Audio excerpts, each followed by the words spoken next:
Hi everyone, welcome to Simple Life Strategies TV. I'm Zoe B and today I have with me Megan Dalla-Camina. Megan has over 18 years experience in the corporate industry where she's worked with multi-billion-dollar companies including PwC, IBM and GE. She also has a master's in wellness, including positive psychology. She's a certified yoga teacher. This woman has done lots of things in her life, let me tell you. And her latest project is her latest book, which is published through Hay House, called Getting Real About Having It All. So today Megan's going to talk to us about that book. So if you've ever wondered, is it possible to have it all in life, including the perfect family, the perfect career, the perfect lifestyle, then do stick with us because Megan is going to answer those questions today for us. Welcome, Megan. Hi, Zoe. Thanks for having me. Thanks so much for being here. You're welcome. So what made you want to start this book? Tell us a little bit about your journey and I guess what it was that triggered the idea to start this book. Okay, so as you said, I was in the corporate world. I'm not any longer, but I was in the corporate world for about 18 years. And for a lot of that time, I was traveling the world. So sounds very glamorous, but it's really not. And for about 12 of those years, I really lived on a plane. I was, working between Sydney, Asia, and the US. And, really working hard, and I emphasize the hard, up to 18 hours a day, and I did that for more than a decade. And I really wasn't thriving, during that period of my life. And it took, unfortunately, for me to have a complete burnout where I had to give up, my coveted job, take some time off, and then come back in a new role where I could balance my life better, and we can talk about balance, to really understand, what is it like and how do you really thrive as an individual, and how do you help the organisations thrive, which is a lot of the work that I do. So that set me on my wellness journey. I already had a master's degree in business, which I kind of did to get the piece of paper.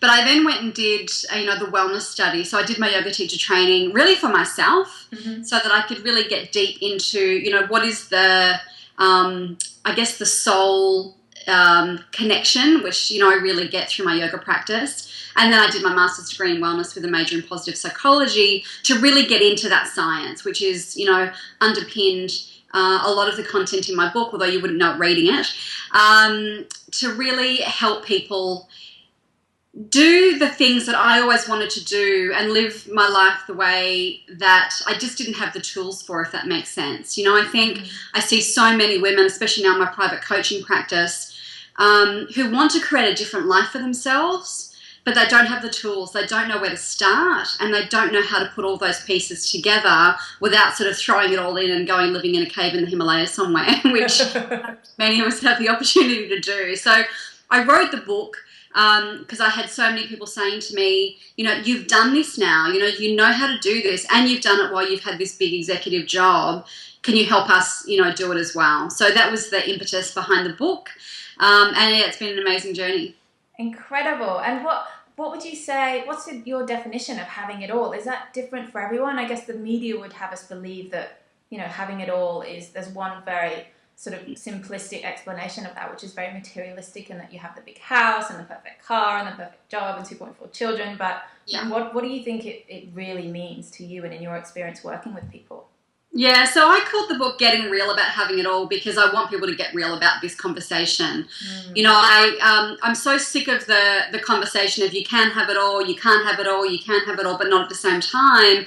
And all that's really about is other individuals in society putting expectations on you and, projecting onto you what they think your life should look like. So my message for women is you decide what you want your life to look like. And, hopefully there's some tools that I've created that will help you do that for yourself and stop listening to everybody else tell you, what they think you should be doing and what they think your life should look like, because it's not helpful. And it's really derailing for a lot of people, all of those expectations.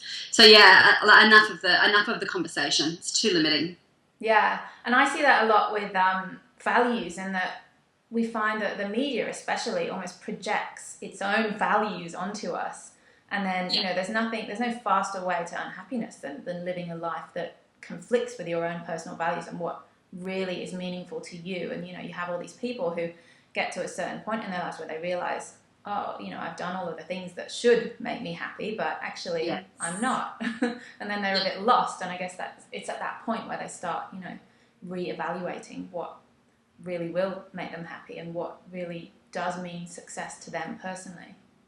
I think so. And I think, we get caught up in the shoulds. What should we be doing? What does everyone else think we should be doing? Instead of really focusing on what do we want? I find that for so many women, so many of my clients, I speak to thousands of women every year at, events and conferences and workshops, etc. No one's ever asked them, what do you want your life to look like? Mm-hmm. Have you sat down and actually thought about that and mapped that out for yourself? And we're just so busy, right? We're caught up in our busyness. We're looking after, the kids, the husband, the boyfriend, the house, the parents. There's just so much that we have to put out that we need to reclaim some of that for ourselves. Strip away the shoulds. There are no shoulds. Yeah. It's only what you want and what you don't want and how you go about, putting that together for yourself. Yeah, I love that idea, shoulds. I love, there's a saying, don't should on yourself. Absolutely. There's not one should in my book. I was really intentional about that. Who am I to tell anybody what they should or shouldn't do? Who is anybody, for that matter, to tell you what you should or shouldn't do? You just need to decide on your own terms. Exactly. And would you say there's one kind of key mistake that people make when they try to have it all? Is that the mistake, what we've just discussed, that they try and live what someone else defines as success, or is there something else that you see? I think that's a big part of it. I think the other part of it is that people don't sit down and work out what they really want, if that makes sense. So, one of the first chapters in my book is around creating your life vision, which we talked about. So that the first step is to get clear. A lot of us are still caught up in what we used to think our life would look like. I grew up as an actress, and I always thought my life was going to be moving to Hollywood, 25, I'd have 4 houses and, 10 movies, and I'd be married to Charlie Sheen. That was thank God I didn't, right? I know, thank God. Dodged a bullet. But that was my vision of my life when I was growing up. And it took me a long time to reevaluate, okay, well, that's the old vision. That's, I changed in my mid-20s and I went into, corporate life and into marketing. So I think for a lot of people it's, am I playing out an old vision of my life that's just not serving me anymore? Have I not even really started to think about it?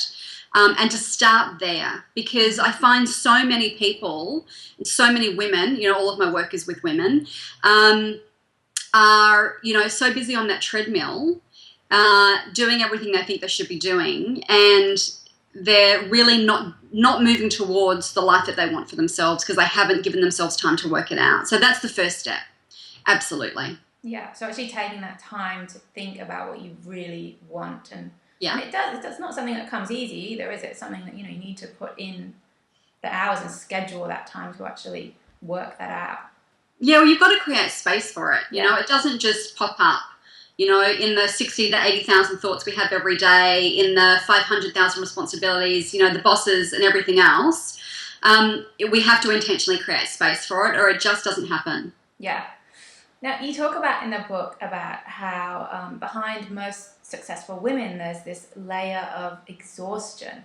And I think that there is a perception, definitely, and probably a reality as well, that if you want to make it big, if you want to really achieve something huge sort of with your life, then you've got to sacrifice, and you need to, work the 18-hour days. You've got to really put the work in and do whatever it takes to actually make that happen. Do you think there's truth in that, or do you think it's possible to achieve, big things without sacrificing like that?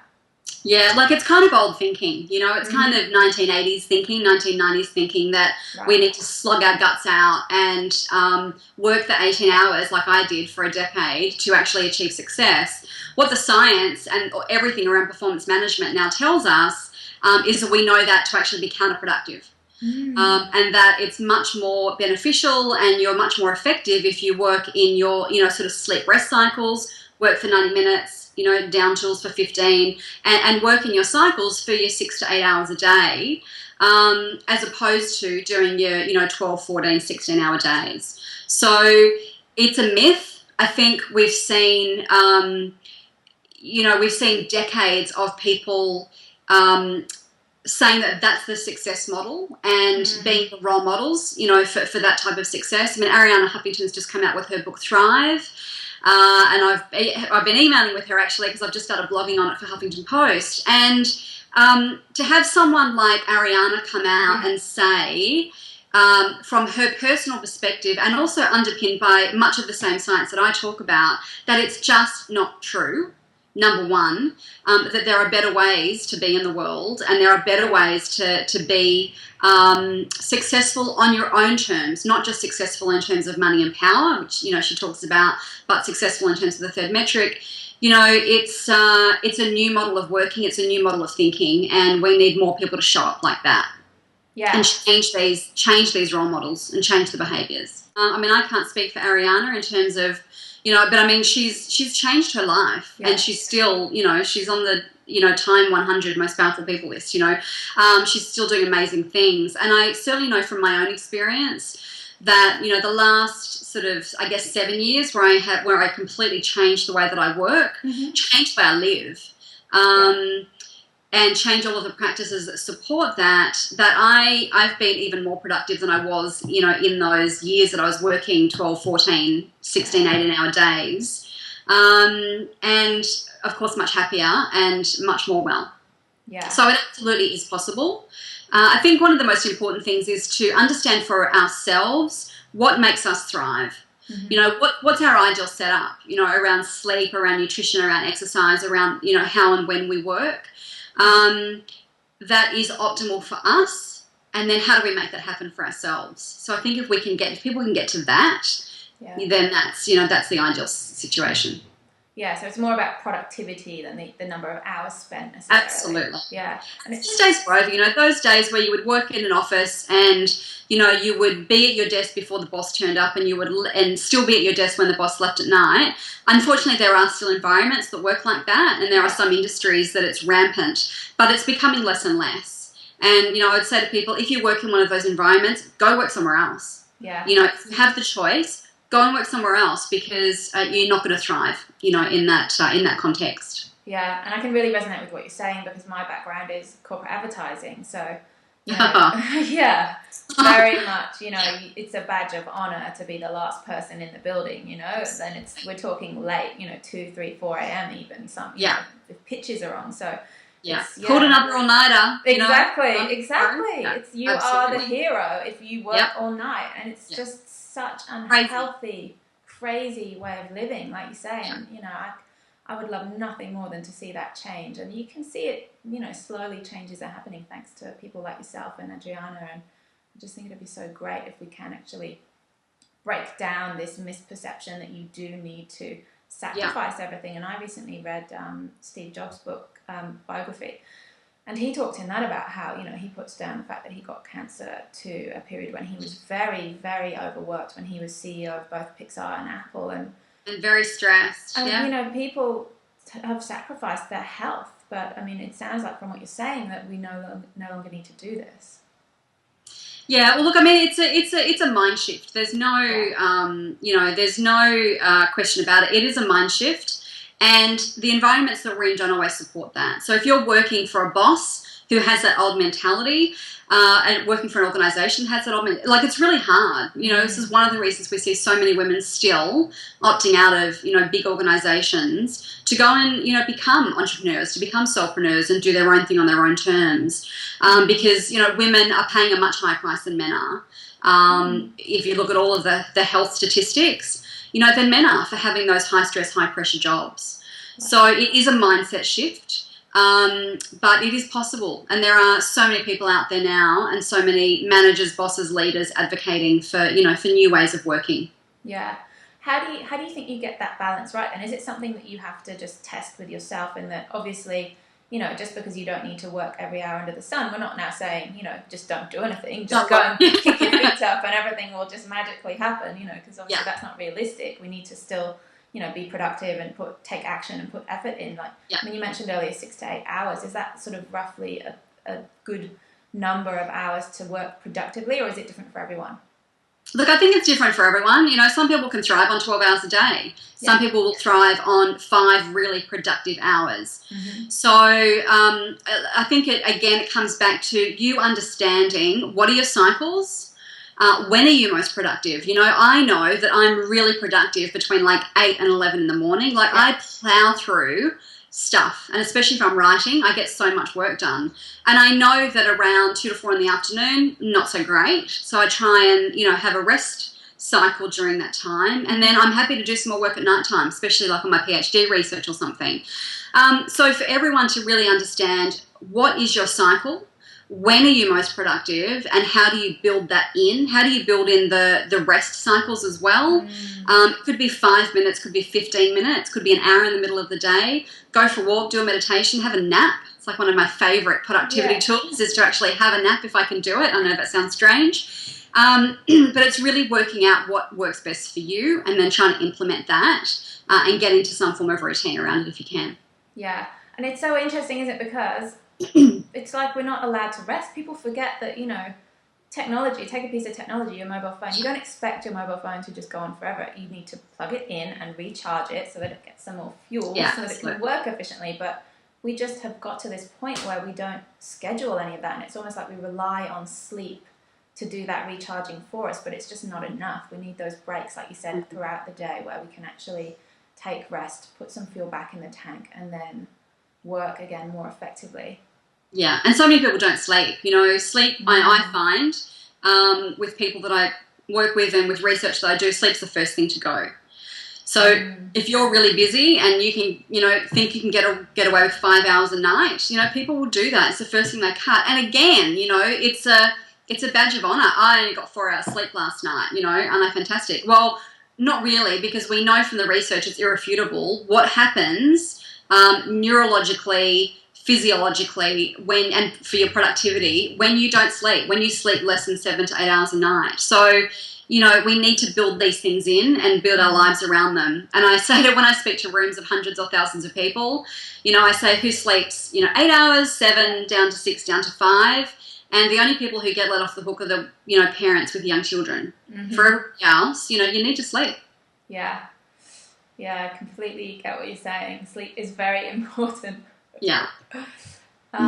So what role do you think perfectionism has played in this whole idea of, you know, becoming successful and doing whatever it takes? Is that something that we need to change, do you think, to really move over to this more balanced way of living? Yeah, look, I mean, you can't get balance if you have you know, an idealistic view of what your life should look like, which is, you know, perfectionism. And I would say I'm a reformed perfectionist. Yeah. You know, being an A-type personality, I was a perfectionist for a very long time, until I realised that, you know, after my burnout, I was never going to be well. And I was never going to have the life that I wanted if I, you know, stuck to those perfectionist tendencies. But it's a retraining. You know, society puts so much pressure on everyone, male or female, young or old, to show up in a certain way. There's so many external pressures. It takes a lot of inner power to say, I'm not buying into that. You know, I'm going to live my life the way I want to live it. I'm going to work the way I want to work, and that's okay. And I'm good enough, and all of those other self-limiting beliefs that we have that drive us into a perfectionist state, that we learn how to, you know, either turn down those voices or turn them off altogether. Yeah. And I think you're right in that when you mentioned burnout, you know, people might be able to get 4 hours sleep for a certain period of time, but I mean, as you're living proof, you will burn out at some point. Not sustainable. Yeah, it's just not sustainable, right? So even though we see these people who are achieving these amazing things, it's not realistic and it's not sustainable. So it's not something that we should aspire to because it's not real. Yeah, I mean, there is a very small percentage of the population, like, don't quote me on the stat, but it's something like 0.001% of all people who can live on, you know, 4 hours or less sleep a night and thrive. But I've never met one of those people. So everybody else, you know, you need to look after yourself. It's just all there is. Yeah. Now, Simple Life Strategies is all about smart thinking, but married with practical steps that people can put into practice immediately. So I'd love to hear what your, say, top 3 tips are for people who are wanting to have it all, you know, they're still fairly ambitious, want to really achieve in life, but they don't know where to start. What would your top 3 tips be for people to start going and do today? Sorry? Yeah, what would your top 3 tips be for people to go away and do? The first thing I would say is get really clear on what you want your life to look like. You have to start there. And, you know, in my book there's a chapter and I list all of the areas, you know, whether it's your spiritual life, your physical well-being, your, you know, career, your family, any charitable pursuits, whatever, all of these, you know, your creative life. Work out what you want it to be. Work out what are the pieces. I suggest to people they simplify as much as they can. Like, you know, don't have 500,000 things on there. Yeah. Start and build, but get really, really clear on that. I also talk about making sure you've got passion and purpose in your life and in your work. So many people, when I see people with that greyness that I talk about, you know, they sort of lost all the colour. It's because the passion has come out of their lives. Often through that busyness and often through that responsibility that we have to get everything done and be everything to everyone, the passion seeps out. And if you don't have that passion and you're not on purpose with your, you know, with your work, it's very hard to thrive. And then the third thing, as we've been talking about, really looking after your well-being. Until you have lost your health, it's quite hard to understand what your life looks like when you literally can't get out of bed in the morning, which is where I was.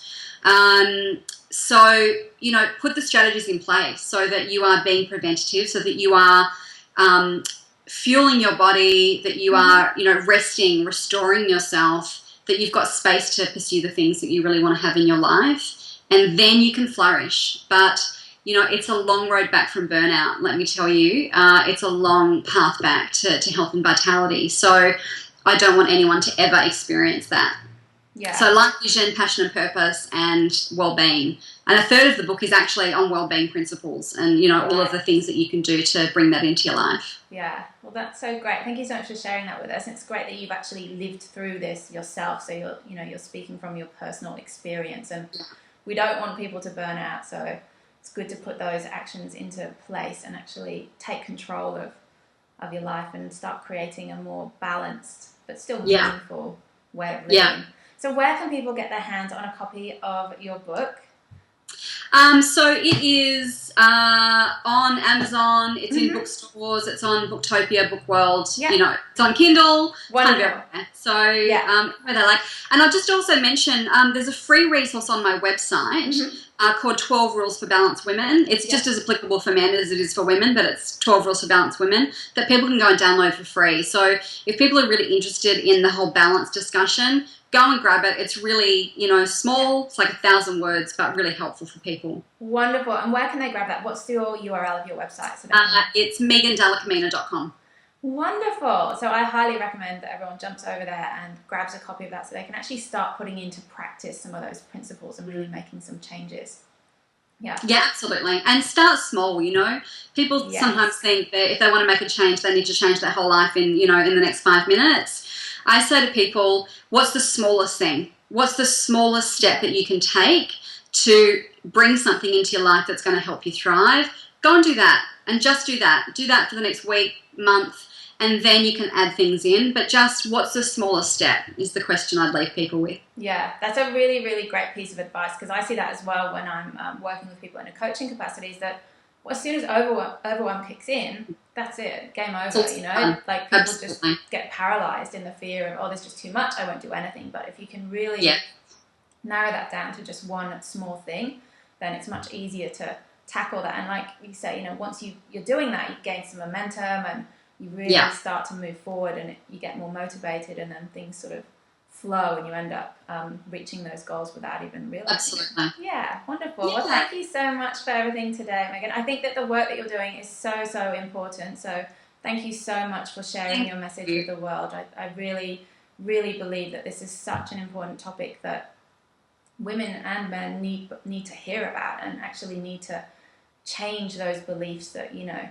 you can actually have it all, and it doesn't mean you need to sacrifice your health or your wellness. So it's really important. So thank you again for sharing. Yes, welcome. Thank you. Appreciate it. It was great talking to you. Thank you. And thank you everyone for watching today. I would love to hear what your perfect lifestyle looks for you. So what would having it all look for you today? What would your life be like? What would your career be like? Where would you be living? What would you be doing?